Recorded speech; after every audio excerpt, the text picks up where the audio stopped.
Assalamualaikum warahmatullahi wabarakatuh. Perkenalkan, saya Rahmi Fariza dari kelompok 34, dan pada video kali ini saya akan mempresentasikan sebuah materi yang berjudul Bird First Search. Untuk materi ini kita akan terlebih dahulu mengenal tentang traversal graph, pengertian dari BVS itu sendiri, cara kerjanya, lalu flowchart, dan juga ada pseudocode-nya, kompleksitas waktu, kode Java-nya, implementasi aplikasi, serta kelebihan dan kekurangan dari BVS ini. Yang pertama tentang traversal graph. Apa itu graph? Graph atau didefinisikan sebagai sebuah pasangan himpunan yang terdiri dari vertex dan edge, di mana vertex itu merupakan himpunan tidak kosong dari simpul-simpul atau disebut juga dengan sebuah node. Sedangkan untuk E merupakan himpunan sisi, edge, yang menghubungkan sepasang simpul. Terdapat dua jenis graph, yaitu graph tidak berarah, yaitu tidak mempunyai orientasi arah. Yang kedua, graph berarah, merupakan graph yang memiliki orientasi arah pada setiap sisinya. Transversal graph itu ada dua transversal graph yang bersifat fundamental, yaitu breadth first search atau disingkat dengan BVS, dan juga depth first search atau DVS. BVS bermula dari suatu akar dan akan mengunjungi simpul tujuan dengan urutan bergantung pada jarak mereka dari akar. Selanjutnya ada pohon. Pohon adalah graph tak berarah yang terhubung dan tidak mengandung sirkuit. Dimana kita tahu sirkuit merupakan sebuah lintasan antara start sama finishnya itu saling terhubung. Pengertian Bird First Search. BVS adalah algoritma yang melakukan pencarian secara melebar yang mengunjungi simpul secara pre-order. Pre-order yaitu mengunjungi suatu simpul, kemudian mengunjungi semua simpul yang bertetangga dengan simpul tersebut terlebih dahulu. Selanjutnya, simpul yang belum dikunjungi yang bertetangga dengan simpul-simpul yang tak dikunjungi. Demikian seterusnya, hingga ia mencapai telah dikunjungi untuk setiap simpul pada graph. Jika grafnya berbentuk pohon berakar, maka semua simpul pada aras D dikunjungi lebih dulu sebelum simpul-simpul pada aras D plus 1. Maksudnya di sini sebelum kita mengunjungi sebuah pohon, misalnya kita akan mengunjungi sebuah pohon bersimpul 3, maka sebelum kita mengunjungi simbol 3, terlebih dahulu kita akan mengunjungi simpul 1 dan juga simpul 2. Dan bagaimana pseudocode dari algoritma BVS ini? Pertama, yang akan kita lakukan adalah membuat sebuah matriks ketetanggaan, di mana matriks ketetanggaan contohnya adalah matriks A yang berukuran n kali n, bernilai 1 apabila simpul I dan simpul J itu saling bertetangga. Contohnya di sini ada untuk simpul 1 itu bertetangga dengan simpul 2 dan simpul 3. Dan matriks A bernilai 0 jika simpul I dan simpul J tidak bertetangga.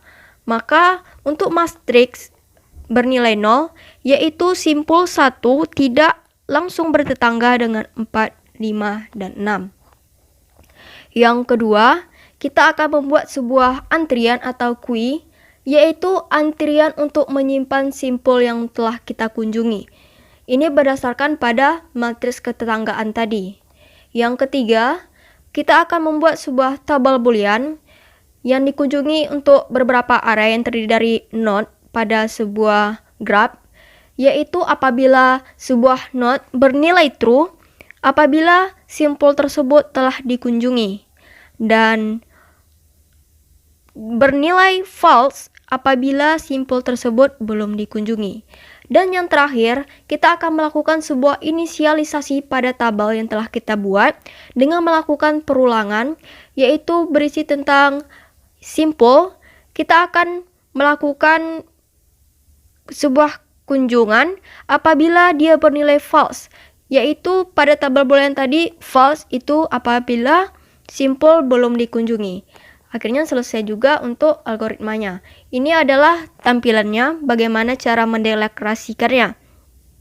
Yaitu kita akan membuat sebuah antrian kosong dan memasukkan sebuah antrian pada posisi yang paling terbelakang. Ini termasuk kepada antrian FIFO, yaitu first in dan first out.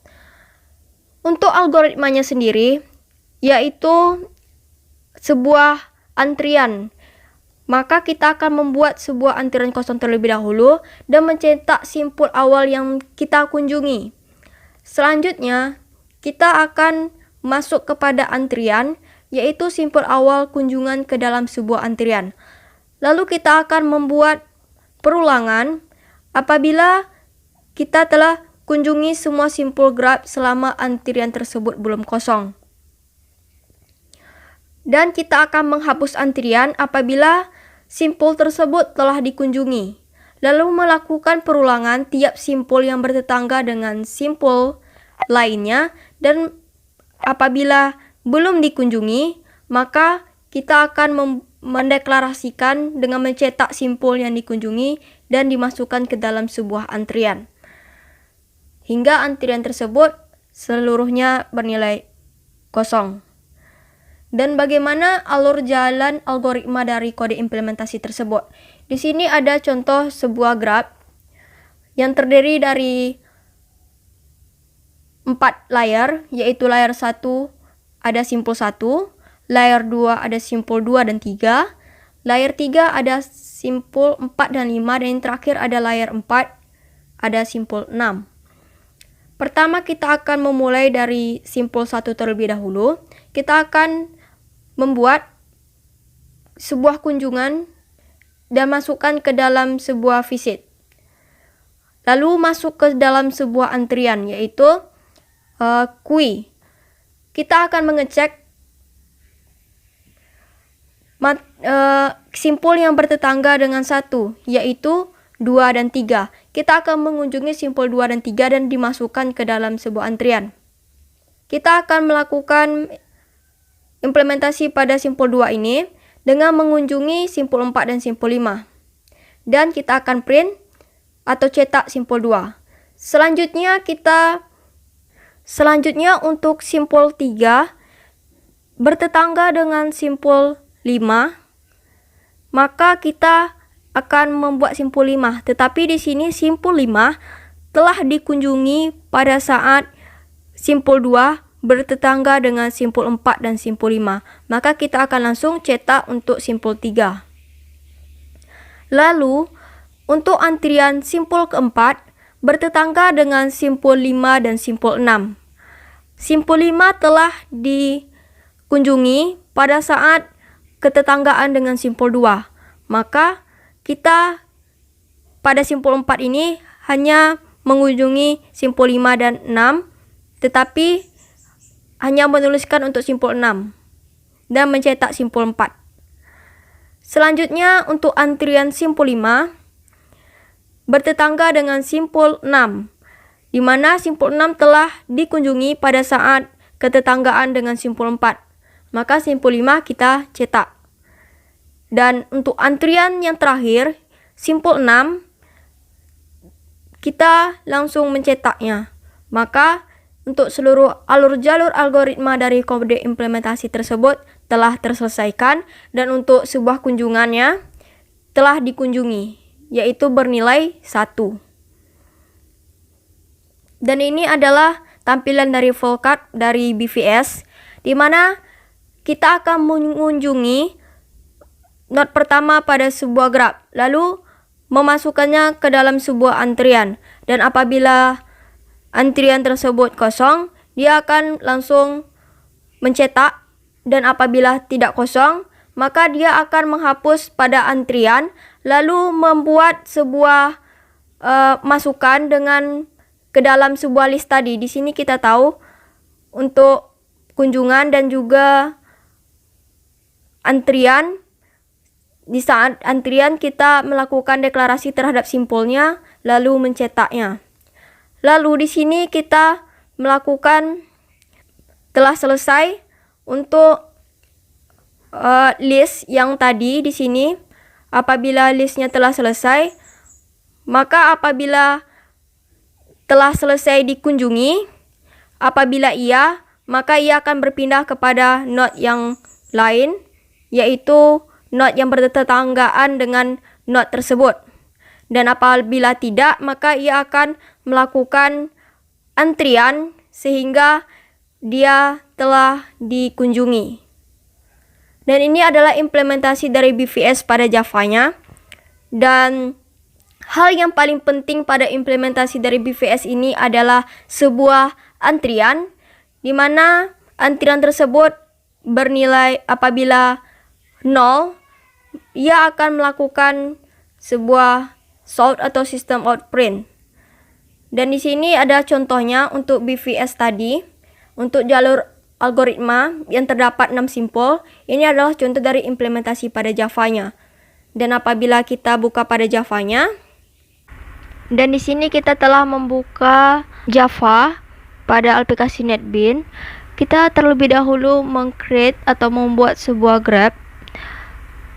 Dan juga untuk edge-nya atau anak panah.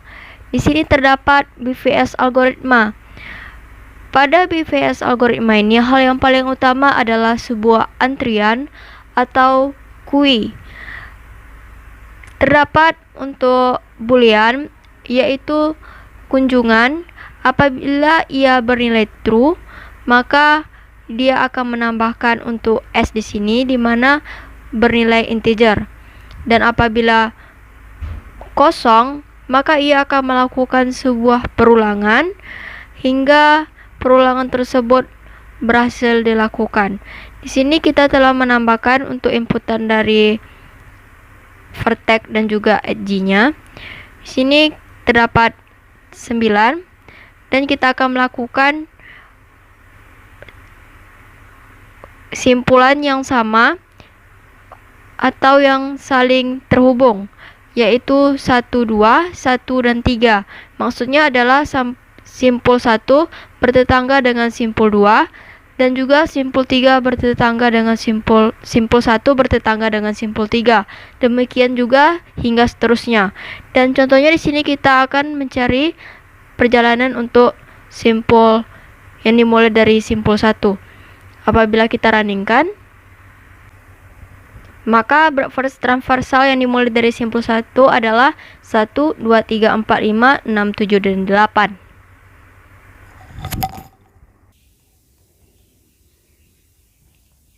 Pengaplikasian pada BVS.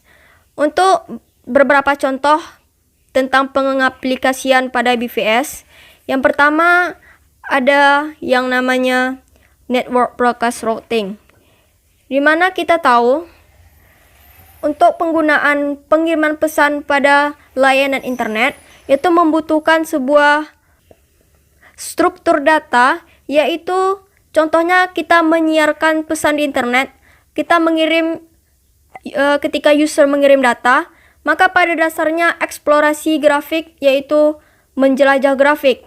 Contohnya pengumpulan sampah yang dilakukan pada garbage collection. Jika ada beberapa data yang tidak dapat dijangkau, misalnya kita memiliki sebuah variabel yang diakses oleh program. Segala sesuatu yang dapat dijangkau dari sana haruslah disimpan, tetapi jika struktur data tersebut tidak dapat dijangkau oleh user, maka user dapat membuangnya dan dapat mengembalikan memorinya kembali. Selanjutnya, di sini ada gambar satelit. Ya, bisa kita tahu untuk penggunaan Google Maps, di situ menggunakan sebuah graph, kita bisa mengetahui jalur yang paling jauh dan juga jalur yang paling dekat. Itu penggunaannya contohnya pada Google Maps. Selanjutnya, social networking pada pencarian friend finder. Pada aplikasi Facebook, Friend finder atau pencarian teman itu mencoba mencari teman yang terdekat dengan kita atau mencari teman dari teman, semacam sebuah level untuk dicari. Ini berkaitan dengan masalah grafik karena kita tahu dari tingkatan kedekatan kita kepada user lain atau pengguna lainnya, dan program tersebut menyimpulkan bahwa kemungkinan kita kenal atau berteman dengan user pengguna lain tersebut. Contohnya di sini pada saran teman atau orang yang mungkin Anda kenal. Yang terakhir adalah web crawling atau how Google find facts. Pada penelusuran sebuah web, Google menemukan halaman sebuah website. Kita akan mengetahui dan mengikuti sebuah tautan berdasarkan halaman awal. Contohnya kita akan ke halaman selanjutnya atau halaman kedua, 3, 4, dan seterusnya. Kita tahu internet itu tidak terbatas karena bersifat dinamis. Untuk itu, ia menampilkan halaman yang akan diprioritaskan hingga pada titik tertentu tautan tersebut telah mencapai pada batas akhir tautan tersebut. Dan bagaimana keuntungan serta kelemahan dari penggunaan BVS ini? Kita tahu keuntungan yang pertama adalah tidak akan menemukan jalan buntu. Karena pada implementasinya, BVS ini merupakan algoritma pencarian melebar pada setiap node-nodenya. Ia akan menelusuri semua node yang terdapat pada graf tersebut.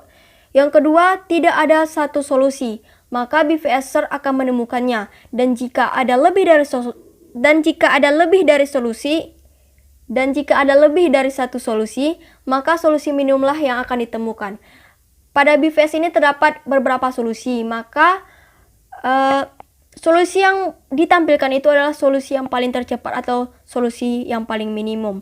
Atau yang pertama, menemukan node pada tujuan dari graf tersebut. Yang selanjutnya adalah kelemahannya. Yang pertama, membutuhkan memori yang cukup banyak karena menyimpan sebuah node dalam satu pohon. Di sini penyebabnya adalah pada BVS ini node ditelusuri seluruhnya sehingga membutuhkan memori yang cukup banyak. Yang terakhir, membutuhkan waktu yang cukup lama karena akan menguji N level untuk mendapatkan solusi pada level yang ke N1. Tadi ada beberapa layer, terdapat 4 layer, maka contohnya kita akan mencari solusi pada level keempat, maka terlebih dahulu kita akan melewati level ke-1, 2, dan 3, maka membutuhkan waktu yang cukup lama.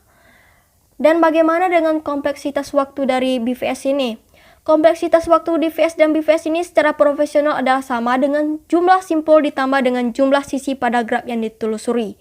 Maka kompleksitas waktu pada tiap BVS ini adalah tergantung kepada graf tersebut, yaitu jumlah dari simpul dan juga pada anak panahnya. Dan juga untuk kompleksitas ruangnya, itu tergantung kepada banyaknya jumlah simpul yang telah dieksplorasi dalam pencarian, yaitu bernilai sama, yaitu V ditambah dengan Hg. Yaitu simpul ditambah dengan anak panah, yaitu berapa banyak simpul yang telah dieksplorasi pada algoritma tersebut, yaitu bernilai V ditambah Hg. Oke, cukup sekian presentasi saya. Mohon maaf apabila ada kesalahan. Assalamualaikum warahmatullahi wabarakatuh.